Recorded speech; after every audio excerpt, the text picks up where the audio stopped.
Okay, good morning, everybody. This is Lecture 4 in PSCI 3050 on Chapter 2 of the textbook. I'm Dr. Granger, and we're going to talk a little bit about leadership in Congress. And some of this is structural, who has leadership positions and why. And, of course, a lot of it is political, that is, who actually makes decisions, who follows decisions, etc., and so forth. Now, the two of the main structural elements that we've talked a little bit about in the United States Congress are political parties and committees. Now, we talked about political parties for a bit. Almost all House and Senate members are Democrat or Republican. There are a few independents, but those independents vote consistently with one party or another. So, for example, you have Bernie Sanders, who votes consistently with the Democrat Party, and he actually ran for president to try to be a Democrat president. There are other examples as well. On the other hand, we have committees. Now, again, if you took PSCI 2010, you might remember this, but as a refresher, let's just say there are four main types of committees in Congress. And we are primarily here talking about we are talking about standing committees. These are permanent committees, meaning that for them to change name or change function or to even be taken away would take an act of that House of Congress. Each chamber of Congress is free to organize itself. So another thing I would like for you to look up for your own benefit. You can do so by going to house.gov, senate.gov, and just basically Googling and finding a site like Ballotpedia or others, is a list of the committees, standing committees in the House, and the list of standing committees in the Senate. What you'll find is there are some differences. On some issues, one chamber may decide to combine a few issues. Health and education and welfare, for example, might be combined, whereas in the other chamber, some of those are separate. There are some commonality. They have armed services committees and foreign affairs committees for foreign policy, but there are some differences. Each list pretty much lines up with the list of cabinet officials that were created by Congress and appointed by the president with Senate approval. By the way, that's another, of course, Senate power that the House does not have, is the power to approve presidential appointments, thousands of them, whether it's to the cabinet, to the military leadership, ambassadors, and various people like that. So the Senate is involved in that. And again, roughly, the House and Senate list of committees lines up more or less with the list of cabinets. So education, energy, defense, State Department, and foreign affairs, that type of thing. Okay, so besides standing committees, we have what are called select committees. There is a select committee in the House right now. It is investigating the events of January 6th at the Capitol building. And that is a temporary committee that has a certain job to do. It's going to release a report when it's done doing its investigation and then pretty much go away. There are some permanent select committees. It's a little contradictory, but select committees are generally existing in one house or the other and are usually temporary. They have a particular topic to investigate, sometimes a scandal, sometimes not. And once that is investigated, they pretty much go away. Again, there are some exceptions to that. Besides standing committees and select committees, we have what are called joint committees. And again, these are study committees, like the Joint Committee on Taxation. They're called joint committees because they have members of both the House and the Senate on one committee. And they, again, exist to investigate, not scandals, but topics and issues, again, like taxes. And various economy and perhaps terrorism and such as that. Finally, we have the very important conference committees. Now, a conference committee is put together when the House passes a bill, the Senate passes the same bill, but there are differences. Differences in spending, differences in detail. Notice that in these days, it's very common for legislation to go hundreds and even thousands of pages in length. And so it's unlikely they're going to be precisely the same coming out of the House and coming out of the Senate. So what a conference committee does is they name members of the House and members of the Senate, put them in a conference committee, and they try to work out a compromise. If they have a certain period of time, and if they are able to come to a compromise, they come out with called a conference report. That is the conference bill, the compromise bill. That must be passed by the House and Senate. It won't go through all the committees and all the subcommittees and all the processes before, but they must be passed by the House, by the Senate, and then if the conference report is passed by both houses of Congress, it is sent to the president as legislation, and the president signs or vetoes it or issues a pocket veto. You need to read over those. They're described succinctly and clearly in Chapter 2 as well. So select committees, joint committees, conference committees. But the most important, what I call the workhorses of Congress, where most of the work gets done, are in standing committees, such as a committee on energy, and then they would have a number of subcommittees with various types of, it might be dedicated to coal, or it might be gas and oil, might be renewable energy sources, whatever it might be, might comprise subcommittees within each standing committee. And so we ask ourselves, where's the power? Who has the real power in Congress? Well, as I said before, sometimes in our history, such as now, the essentially party leadership is very important. So let's go through that. In the Senate, you have a majority party and a minority party. Now, again, even though it's 50-50 right now, the Democrats are considered the majority party because they have the vice presidency. Vice president is the president of the Senate, and the vice president can break a tie if there's a tie vote. There is a majority leader and a minority leader, head of the majority party, head of the minority party. There are what are called whips, W-H-I-P-S, whips. Their job is to try to keep the party voting together. They make phone calls, they pressure, coerce, beg, whatever it takes. They try to get members of their party to all vote together in favor or in opposition to some piece of legislation. You have a majority whip and a minority whip, and they have an entire system of assistants who are also members of Congress who go out and do this. So the Senate, again, has a majority party and a minority party, but it does not have what the House has. The House has what's called the Speaker of the House. Now, going back to the Senate for a moment, there is the President of the Senate, which is the Vice President. Typically, that it simply means they do break a tie. They show up and the President gives the State of the Union address, but they also basically, it's a ceremonial and a functionary type of position on a day-to-day basis.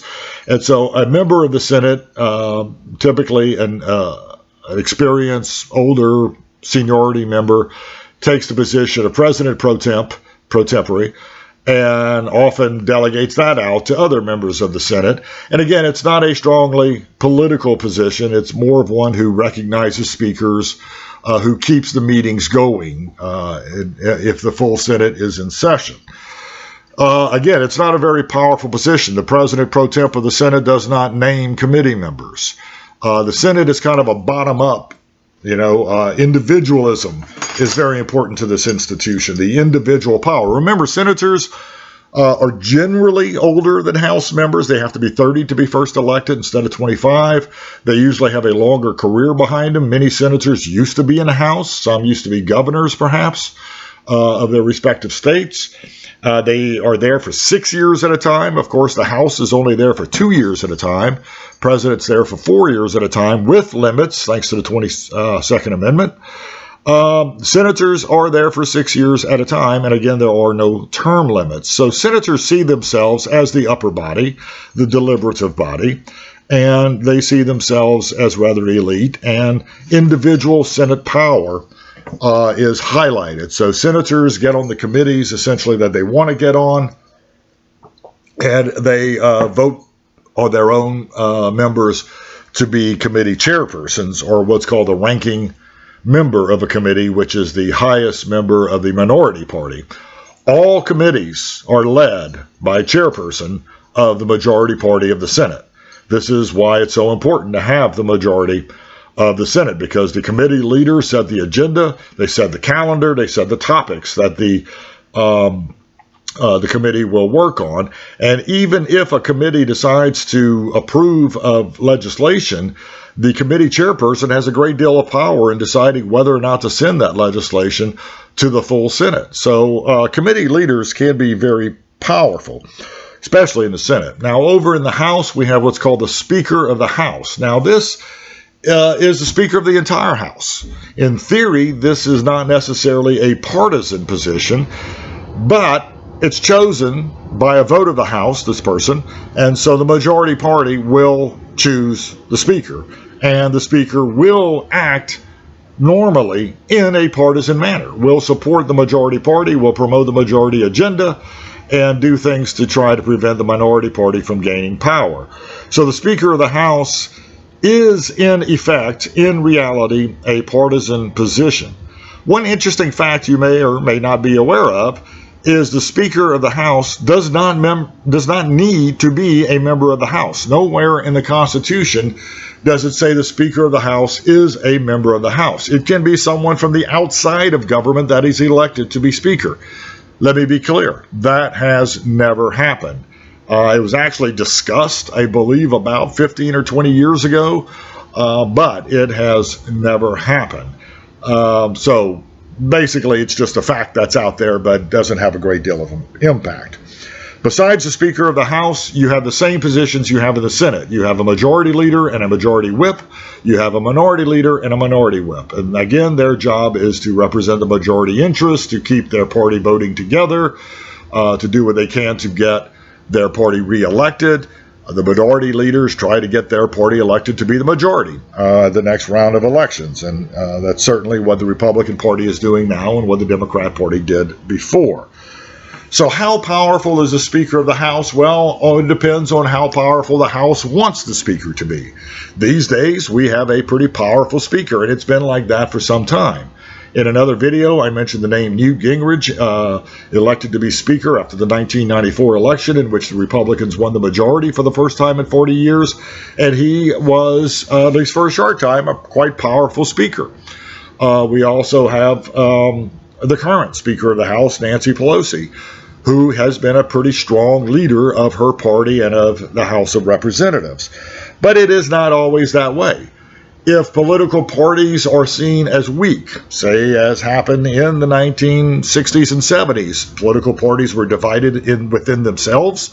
As I said, the Democrats had some conservatives in the South, some liberals in the North. It was not a fully unified party, except on certain issues.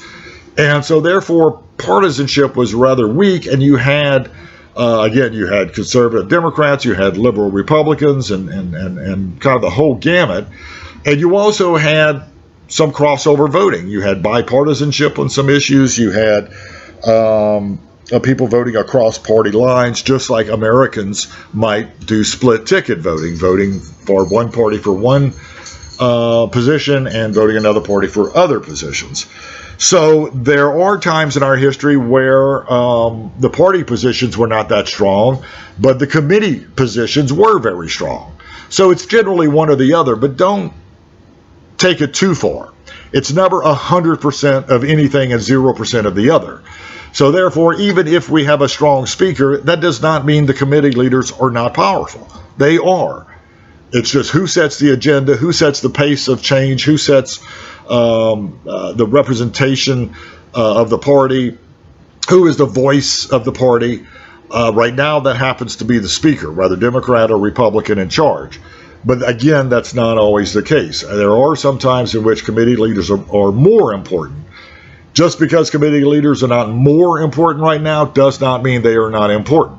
They are major functionaries in keeping the process moving or in blocking the process for moving, whatever serves the party's interest. So that is very important to keep in mind. Again, through the mid-20th century, committees were generally very important. They led the way on most major legislation. but that began to change pretty much in the 1980s and 90s, and for 30, 40 years now, it has been the partisan leader. So you want to study up on that part. A couple of other mentions that come from the textbook. There's a section on page 43 in which it discusses the need in some cases of supermajorities. So, for example, to approve of a treaty in the Senate, you need 2/3 of the Senate, with what is known as the filibuster. Now, this has been receiving a lot of attention lately. With the filibuster, which in the old days meant someone had to get up and talk, sometimes talking for hours and hours and hours at a time. And the only way to stop a filibuster would be for the person to give it up, or for a vote of cloture, cloture, a very important word, cloture. A vote of cloture shuts down a filibuster, and it takes 60 senators. Now, if the majority party has 60 or more members, then it's pretty easy to do. The fact is that has not happened in quite some time. The margins are very close. Today, they're closer than ever. They're 50-50. You can't get much closer than that, or any closer than that. But sometimes it's not always that, not always 50-50. It might be 55-45. Still, the majority party does not have 60 votes, so they cannot overturn a minority filibuster very easily. This is an important power of the minority party, to delay legislation or delay appointments as much as possible. Now, for some time now, and I'll be honest, I don't know exactly when the change was. I'll try to look it up. But you no longer have to talk to be in a filibuster. Now, any member of the Senate can simply do what's called putting a hold on legislation or on appointments or whatever the business before the Senate might be. So they just declare, I put a hold on this process. There's no talking involved. There's no unlimited debate. They simply put a hold. And again, either they lift the hold or you have a vote of cloture. And again, it takes 60 votes of the Senate to be able to overcome that. And so if you're paying attention to some of the news these days, the Democrats have, for example, they have a voting rights bill. They have several bills, large bills, going through the legislature. And they're going to likely need 60 votes to overcome a hold. And that means they're going to need 10 votes from the Republicans, if they're even able to keep all 50 Democrats voting together. Sometimes they can, sometimes they can't. So what are the chances of getting 10 Republicans to support their legislation? That's an important question. We'll just have to see how it works out. So very close margins, very difficult to overcome a filibuster. Now, one thing that can be done is to simply do away with the filibuster, or do away with this power to have a hold on legislation. That has been done on particular issues. So, for example, when the Senate is voting on appointments to the federal judiciary, especially the Supreme Court, they did away with the filibuster. So it no longer takes 60 or more to approve of federal judges. This is how the Senate is able to process judges so quickly nowadays, whether it's Republicans in charge, like during the Trump administration and under Mitch McConnell as head of the Republicans in the Senate, or today with a Democrat president and Chuck Schumer, a Democrat in charge of the Senate majority. They're able to process justices and these appointments rather quickly because they no longer have a hold or a filibuster and no longer need a vote of cloture. So what is possible is that the Democrats, or at any given time the majority party, can say, well, let's say civil rights legislation. We're no longer going to have a filibuster or a hold or a need for cloture if it is a civil rights bill or a tax bill or whatever it may be, or they may get rid of the filibuster altogether. I don't think this is very likely, but some version of it is possible. We'll just have to see how it works out. So again, this is an important power of the minority party. The last thing I want to say is keep in mind we have states that are of widely different populations, and yet each state, if you remember, of course, gets 2 senators. So here's kind of an interesting twist in this current situation. Right now, the Democrats have 50 senators. Right now, the Republicans have 50 senators. However, if you look at the Senate as a representative body, especially since it's elected now, the 50 Democrats represent 48 million more people than the 50 Republicans do. 50 Republicans generally represent smaller states, states with smaller populations, and the Democrats generally represent California and New York and larger states such as that. So that's kind of an interesting, that brings up interesting questions that we spoke of before in terms of the effect of elections and the effect of this equal representation, 2 senators per state. And again, you're able to make up your own mind about that. So when we talk about a majority and minority, sometimes we're 50-50. We're not talking about the country being exactly 50%, 50%. It's a little more skewed than that. It's a little different.